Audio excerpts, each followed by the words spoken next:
பார்த்தோம்?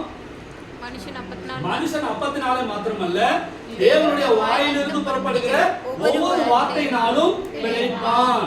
மத்தேயு 4:4.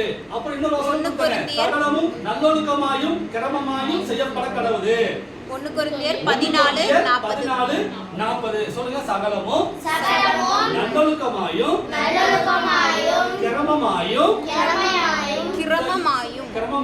செய்யப்பட கடவுது. 1 கொரிந்தியர் 14:40. ஓகே, இந்த வசனத்தை நீங்க எல்லாரும் சொல்லுங்க. சரி, இப்போ முதல்ல நாம என்ன பண்ணணும்? வசனத்தை நாம கடைபிடிச்சு வாழணும். அப்பதான் நம்ம சாத்தானை ஜெயிக்க முடியும். சரிங்களா? வசனம் தெரியலன்னா நாம என்ன பண்ணுவோம்? பிசாசுக்கு கீழ்படிஞ்சிருவோம். அவன் ஆலோசனைக்கு நம்ம செவி கொடுத்துருவோம். அப்போ கடைசியில குத்துதே குறையுதேன்னு நாம படைச்சுக்கிட்டே இருப்போம், வருத்தப்பட்டுக்கிட்டே இருப்போம், நஷ்டப்பட்டுக்கிட்டே இருப்போம். சரிங்களா? அப்போ தப்பி தவறி நம்ம சாத்தானுடைய சொல்லுக்கு ஆலோசனைகளுக்கு நாம செவி கொடுக்க கூடாது, கீழ்ப்படிய கூடாது. சரிங்களா?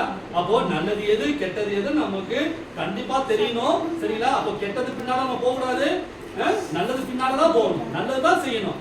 ஏசப்பாவுடைய வாழ்க்கையை நாம என்ன பண்ணணும்? வாழ்றதுக்கு பிராக்டிஸ் பண்ணணும். சொல்லுங்க. ஃபாலோ பண்ணு, ஃபாலோ பண்ணு, ஃபாலோ பண்ணு, அவரை போல வாழ நீ பிராக்டிஸ் பண்ணு.